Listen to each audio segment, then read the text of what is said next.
Hello everyone and welcome back to the grand final of the Champions Chess Tour AI Cup. It's not the grand final, it's actually the grand final reset because Maxime won the grand final. Now in the final, Magnus defeated Maxime, but then Maxime bounced back and then in the grand final he defeated Magnus. He won the first game and the next 3 games ended in a draw.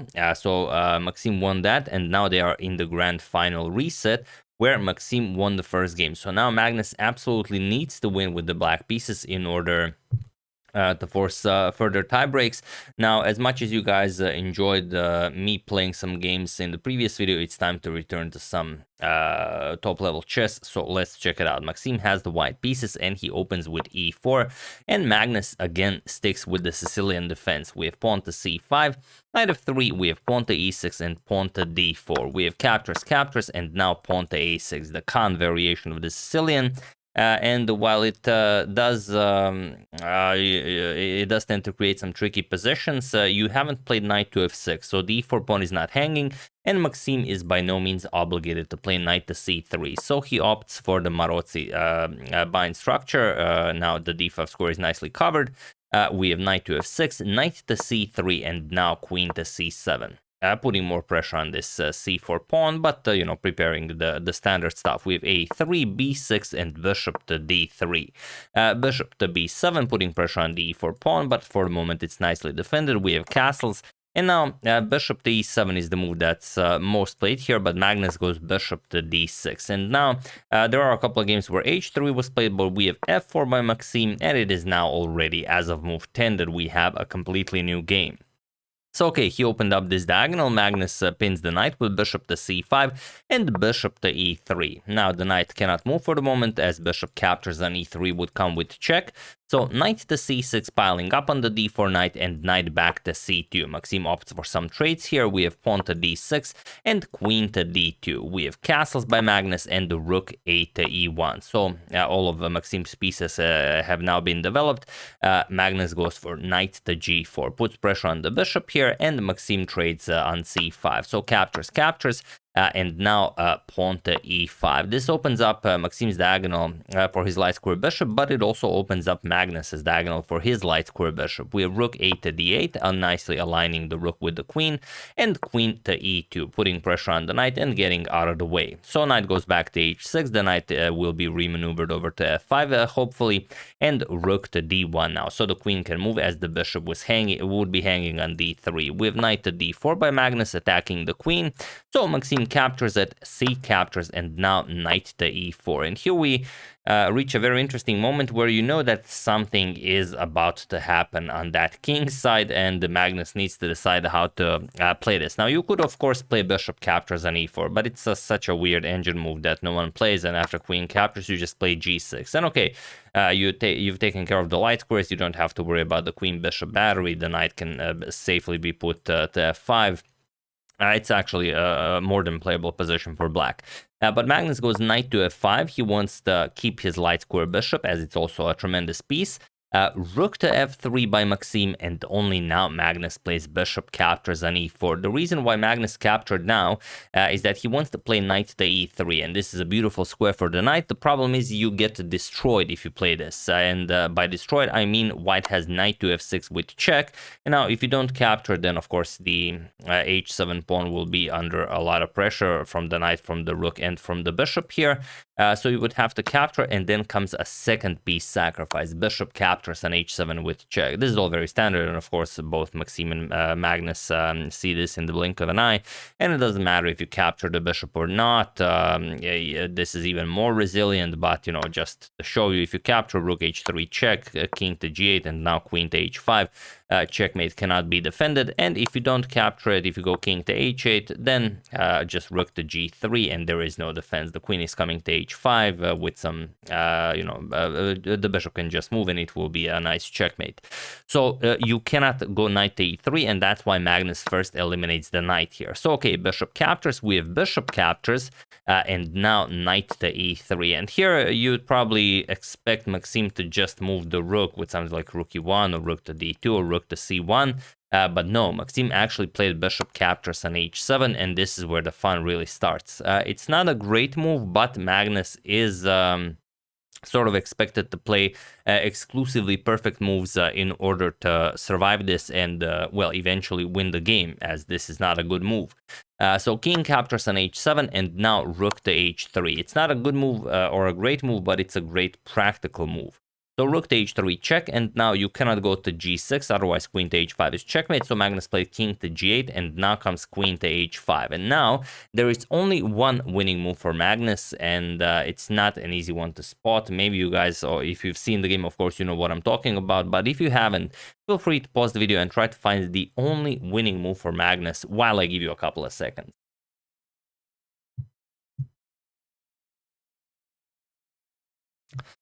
So for those of you who were able to do it, congratulations on finding the move that usually loses all games, but here it actually wins one. And for those of you who just want to enjoy the show, it is pawn to f6. Believe it or not, this is the move that wins. And the move that Magnus played, pawn to f5, does not win the game. But we're going to get to that, as this is really, really exciting. Queen to h7 check. What happens if this is played in this hypothetical line? Well, king f7, and now after e captures on f6 looks dangerous, but you have rook to g8. This is the point, and this is how you save the game. And now if rook to g3, of course, white will try everything to win that black queen on c7. You will simply play king captures on f6. Even this is possible.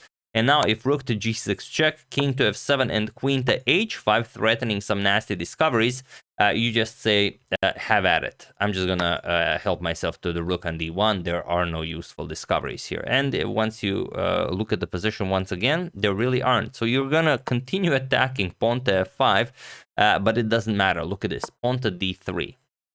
It's absolutely disgusting how strong this position for black is. You could throw one discovery, but after king f8, no continuation here. You can even play f6, but then comes queen to c5 check, forces a queen trade, and that's pretty much it. Your attack has evaporated. So f6 winning for black. Magnus plays pawn to f5, and the problem is, it's not that it's not winning, is that it's possible for Maxime to now force a threefold repetition, and of course that means that he will win the match. So queen to h7 check was played, king to f7, and now Maxime plays it.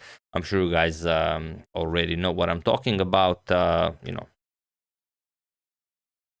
rook to h6. And now when Magnus saw this, he was very much disgusted with himself. You could see it in the camera.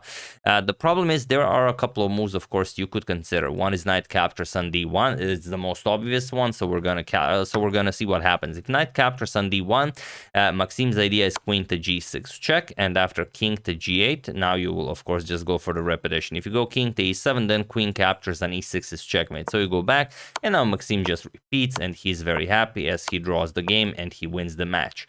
Another move, of course, we're not going to do that. Another move we might consider is rook to g8. That was winning in the other line where f6 was played, but here it's not winning due to rook to f6 with check. King to e7, and now queen to g6. And now what do you play here? Queen to f7 will be checkmate. So how can you stop this? Well, you could play rook d to f8. That's one way to do it. But then comes rook captures on e6 with check. And okay, you start running king to d8, but now comes rook captures on d4 with check. King has to move, and now you could capture on b6. You could win the black queen. Doesn't really matter. Everything is winning here. So what you would have to do after queen to g6 is actually take the rook, but now it's a queen to h7 check. The pawn still prevents the king from going to d6. King to e8, and now you will take the black queen. And okay, knight captures on d1, but now e captures on f6, and you cannot stop checkmate. So very sad. If rook to d7, you just play queen to c8 check. Now if the king moves, you can simply gobble up the rook, and if the rook blocks, just queen captures on e6 with check. King to f8, and now queen to e7 will be checkmate. So Magnus quickly saw through this, and he tried one last idea, queen captures on c4, hoping that Maxime does not play the only winning move. But when Maxime saw this, I'm sure he felt great relief, as he played it pretty much instantly, and that of course is rook to f6 with check.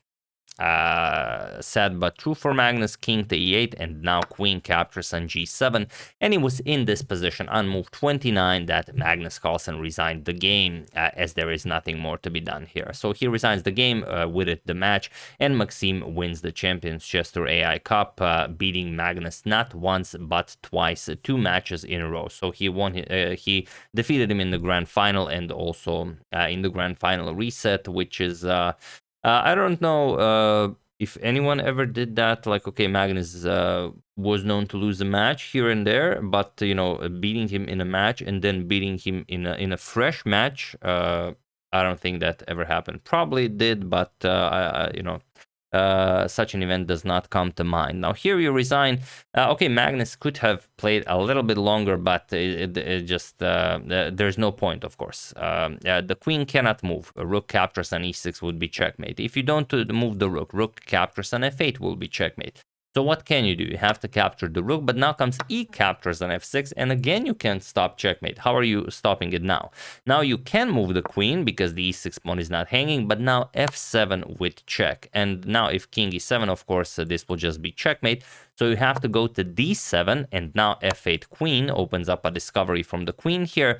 King to c8, and now you will play queen f to f7. And black is not in time to grab material. You are threatening checkmate again. So queen to c6 can stop this, but now queen to a7, and black's position is just dead. There's nothing you can do.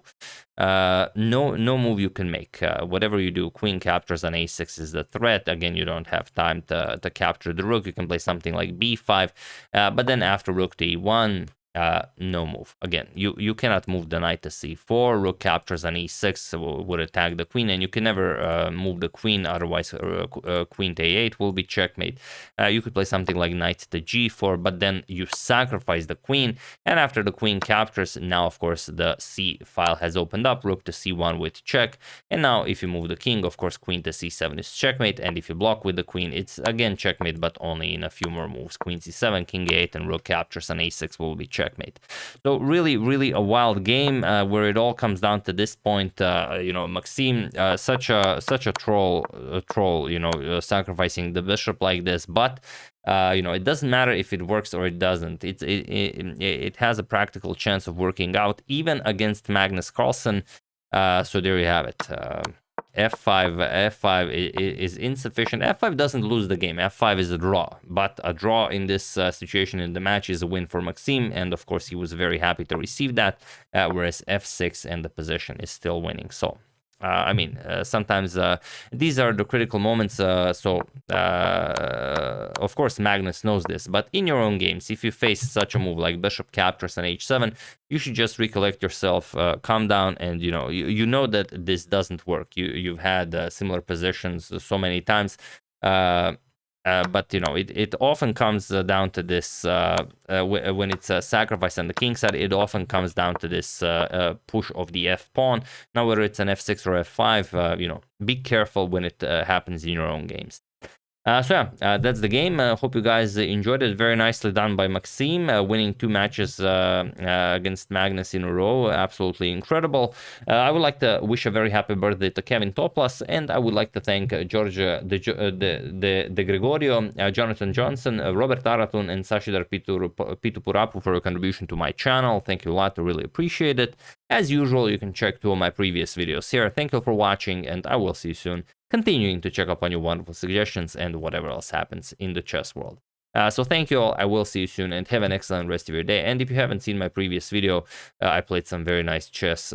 Do check it out. See you soon.